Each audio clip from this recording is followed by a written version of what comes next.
गौरी पुत्र गणेश भगवान की जय। श्री लक्ष्मी नारायण भगवान की जय। बोलिए तुलसी शालिग्राम जी की जय। प्रिय भक्तजनों, आज आश्विन मास के शुक्ल पक्ष की द्वादशी तिथि है और आज पापांकुशा एकादशी के व्रत का पारण का दिन है। यानी जिन लोगों ने कल पापांकुशा एकादशी का व्रत रखा था वे आज अपना व्रत खोलेंगे। आज का दिन बड़ा ही शुभ और मंगलकारी है।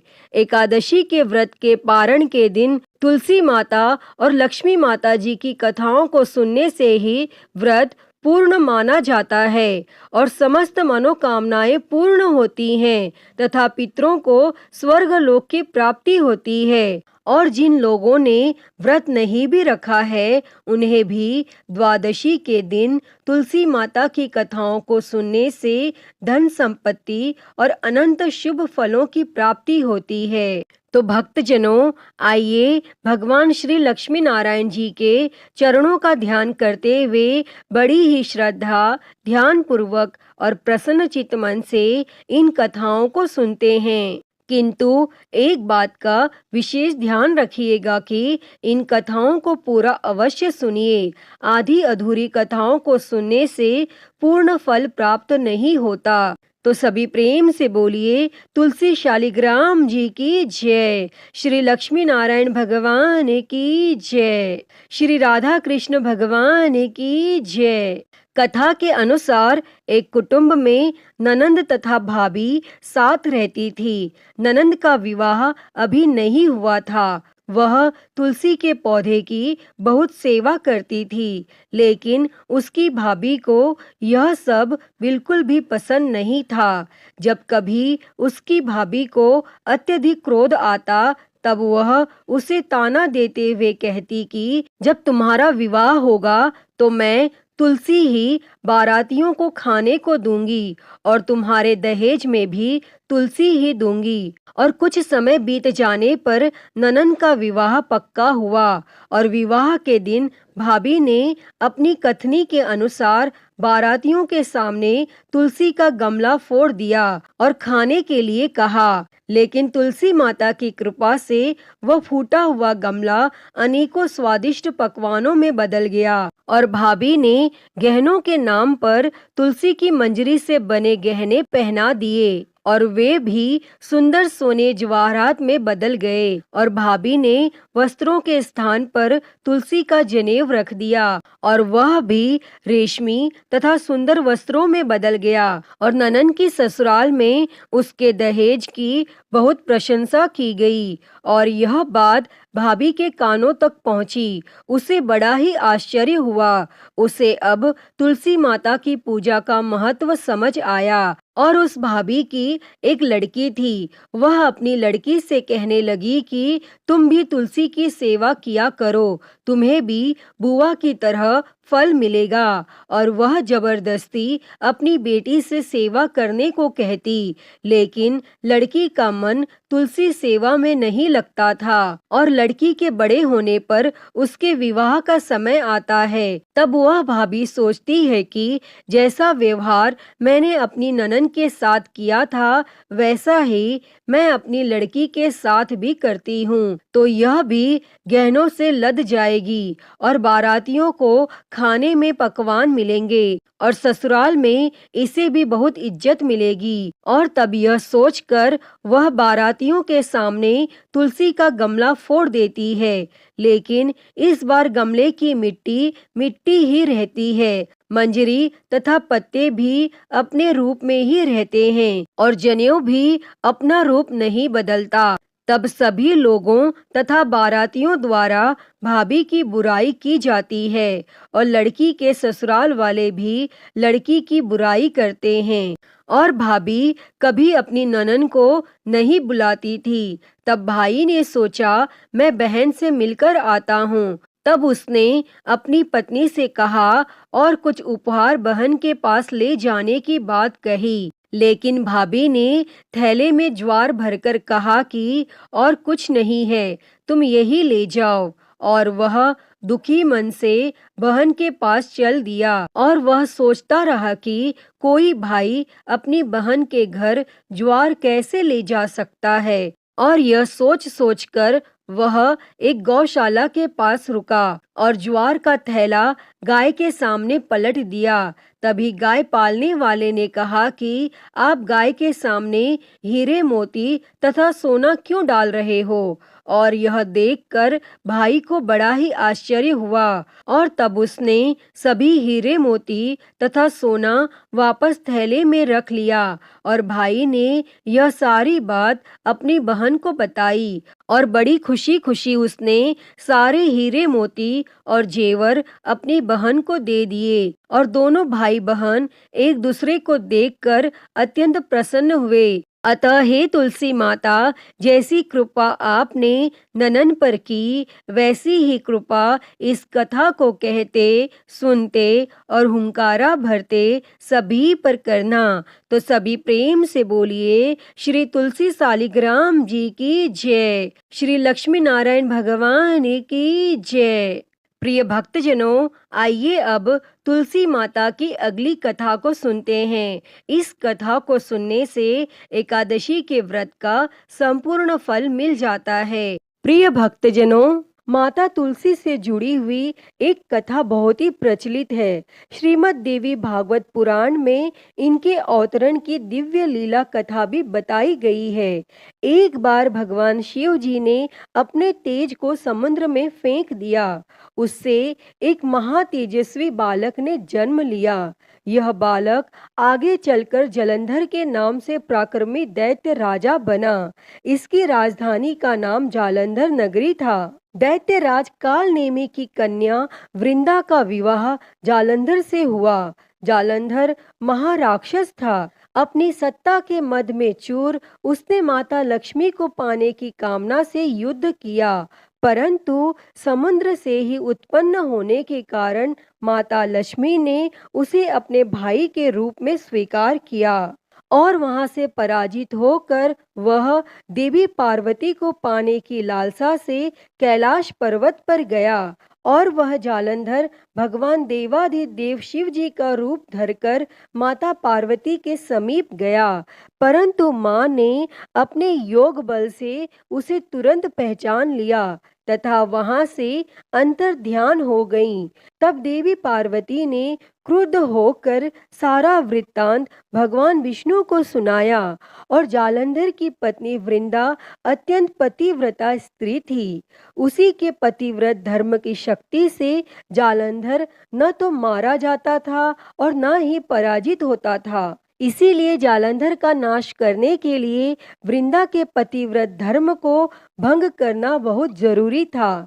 इसी कारण भगवान विष्णु ऋषि का वेश धारण कर वन में जा पहुंचे और जहां वृंदा अकेली भ्रमण कर रही थी और भगवान के साथ दो मायावी राक्षस भी थे, जिन्हें देखकर वृंदा भयभीत हो गई और भगवान विष्णु जो कि ऋषि के वेश में थे, उन्होंने वृंदा के सामने पल में दोनों को भस्म कर दिया और उनकी शक्ति देखकर वृंदा ने कैलाश पर्वत पर महादेव के साथ युद्ध कर रहे अपने पति जालंधर के बारे में पूछा। तब ऋषि ने अपने माया जाल से दो वानर प्रकट किए। एक वानर के हाथ में जालंधर का सिर था तथा दूसरे हाथ में धड़। और अपने पति की यह दशा देखकर वृंदा मूर्छित होकर गिर पड़ी और होश में आने पर उन्होंने ऋषि रूपी भगवान से विनती की कि वह उसके पति को जीवित करें। तब भगवान ने अपनी माया से पुनः जालंधर का सिर धड़ से जोड़ दिया, परंतु स्वयं भी वह उसी शरीर में प्रवेश कर गए। वृंदा को इस छल का जरा आभास न हुआ। जालंधर बने भगवान के साथ वृंदा पतिव्रता का व्यवहार करने लगी, जिससे उसका सतीत्व भंग हो गया और ऐसा होते ही वृंदा का पति जालंधर युद्ध में हार गया। और इस सारी लीला का जब वृंदा को पता चला तो उसने क्रुद्ध होकर भगवान विष्णु को शीला होने का श्राप दे दिया तथा स्वयं सती हो गई। जहाँ वृंदा भस्म हुई वहाँ तुलसी का पौधा उगा और भगवान विष्णु ने वृंदा से कहा, हे वृंदा, तुम अपने सतीत्व के कारण मुझे लक्ष्मी से भी अधिक प्रिय हो गई हो। अब तुम तुलसी के रूप में सदा मेरे साथ रहोगी और जो कोई भी मनुष्य मेरे शालिग्राम रूप के साथ तुलसी का विवाह करेगा, उसे इस लोक और परलोक में विपुल यश प्राप्त होगा। प्रिय भक्तों, जिस घर में तुलसी होती है वहाँ यम के दूत भी असमय नहीं जा सकते। गंगा व नर्मदा के जल में स्नान तथा तुलसी का पूजन बराबर माना जाता है। चाहे मनुष्य कितना भी पापी क्यों न हो, मृत्यु के समय उसके प्राण मंजरी रहित तुलसी और गंगा जल मुख में रखकर निकल जाते हैं। वह पापों से मुक्त होकर बैकुंठ धाम को प्राप्त होता है। जो मनुष्य तुलसी व आंवलों की छाया में अपने पितरों का श्राद्ध करते हैं, उसके पितर मोक्ष को प्राप्त होते हैं। तो सभी प्रेम से बोलिए, तुलसी शालिग्राम जी की जय, श्री लक्ष्मी नारायण भगवान की जय। प्रिय भक्तजनों, आइए अब तुलसी माता और भगवान गणेश की कथा को सुनते हैं। इस कथा को सुने बिना तुलसी विवाह व्रत पूर्ण नहीं माना जाता। एक समय नव यौना संपन्न तुलसी देवी नारायण परायण होकर तपस्या के निमित्त से तीर्थों में भ्रमण करती हुई गंगा तट पर पहुंची। वहां पर उन्होंने गणेश जी को देखा, जो कि तरुण युवा लग रहे थे। अत्यंत सुंदर, शुद्ध और पीतांबर धारण किए हुए थे। आभूषणों से विभूषित थे। सुंदरता जिनके मन का अपहरण नहीं कर सकती, जो कामना रहित, जितेंद्रिय में सर्वश्रेष्ठ, योगियों के योगी तथा जो श्री कृष्ण की आराधना में ध्यानरत थे। उन्हें देखते ही तुलसी का मन उनकी ओर आकर्षित हो गया। तब तुलसी उनका उपहास उड़ाने लगी। तब ध्यान भंग होने पर गणेश जी ने उनसे उनका परिचय पूछा और उनके वहां आगमन का कारण जानना चाहा। और भगवान गणेश जी ने कहा, माता, तपस्वी का ध्यान भंग करना सदा पापजनक और अमंगलकारी होता है। शुभे भगवान श्री कृष्ण आपका कल्याण करें। मेरे ध्यान भंग से उत्पन्न दोष आपके लिए अमंगल कारक ना हो। तब इस पर तुलसी जी ने कहा, प्रभु, मैं धर्मात्मज की कन्या हूँ और तपस्या में संलग्न हूँ। मेरी यह तपस्या पति प्राप्ति के लिए है, अतः आप मुझसे विवाह कर लीजिए। और तुलसी की यह बात सुनकर बुद्धि श्रेष्ठ गणेश जी ने उत्तर दिया, हे माता, विवाह करना बड़ा भयंकर होता है। मैं ब्रह्मचारी हूँ। विवाह तपस्या के लिए नाशक, मोक्ष द्वार के रास्ते बंद करने वाला, भव बंधन की रस्सी, संशयों का उद्गम स्थान है। अतः आप मेरी ओर से अपना ध्यान हटा लें और किसी अन्य को पति के रूप में तलाश करें। तब कुपित होकर तुलसी ने भगवान गणेश जी को श्राप देते हुए कहा कि आपका विवाह अवश्य होगा। तब यह सुनकर शिवपुत्र गणेश ने भी तुलसी को श्राप दिया कि देवी, तुम भी निश्चित रूप से असुरों द्वारा ग्रस्त होकर वृक्ष बन जाओगी। और इस श्राप को सुनकर तुलसी जी ने व्यथित होकर भगवान श्री गणेश की वंदना की। तब प्रसन्न होकर गणेश जी ने तुलसी से कहा, हे मनोरमे, तुम पौधों की सारभूता बनोगी और समयानंतर से भगवान नारायण की प्रिया बनोगी। सभी देवता आपसे स्नेह रखेंगे, परंतु श्री कृष्ण के लिए आप विशेष प्रिय रहेंगी। आपकी पूजा मनुष्यों के लिए मुक्तिदायिनी होगी तथा मेरे पूजन में आप सदैव त्याज्य रहेंगी। ऐसा कहकर गणेश जी पुनः तप करने चले गए। और इधर तुलसी देवी दुखित हृदय से पुष्कर में जा पहुंची और निराहार रहकर तपस्या में संलग्न हो गईं। तत्पश्चात गणेश जी के श्राप से वह चिरकाल तक शंखचूर्ण की प्रिय पत्नी बनी रही। जब शंखचूर्ण शंकर जी के त्रिशूल से मृत्यु को प्राप्त हुआ तो नारायण प्रिया तुलसी का वृक्ष रूप में प्रादुर्भाव हुआ और इस कथा में बताई गई वजह से ही भगवान श्री गणेश की पूजा में तुलसी निषिद्ध मानी गई है। किंतु तुलसी माता को समस्त पूजन कर्मों में प्रमुखता दी जाती है। साथ ही मंदिरों में चरणामृत में भी तुलसी जी का प्रयोग होता है तथा ऐसी कामना होती है कि यह अकाल मृत्यु को हरने वाली तथा सर्व व्याधियों का नाश करने वाली हैं। तो सभी प्रेम से बोलिए श्री तुलसी शालिग्राम जी की जय, श्री लक्ष्मी नारायण भगवान की जय।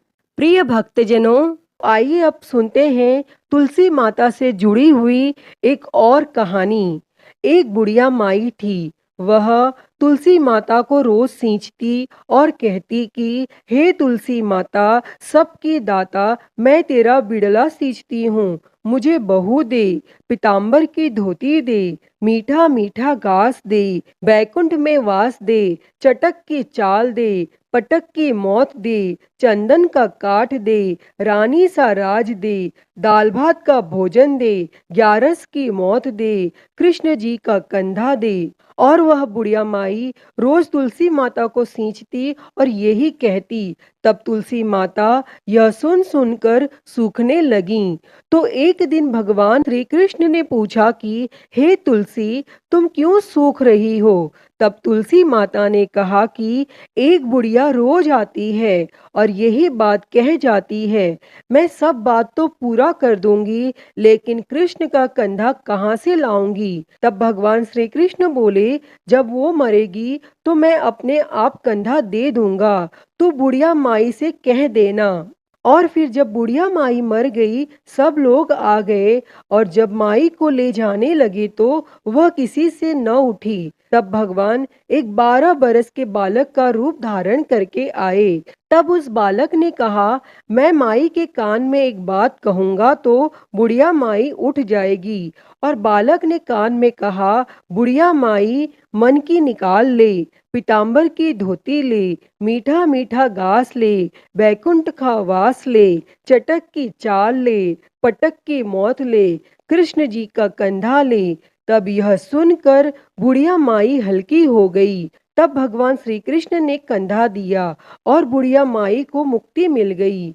हे तुलसी माता, जैसे आपने उस बुढ़िया माई को मुक्ति दी, वैसी ही मुक्ति इस कथा को कहते, सुनते और हुंकारा भरते को देना। तो बोलिए तुलसी माता की जय, वृंदावन बिहारी लाल की जय।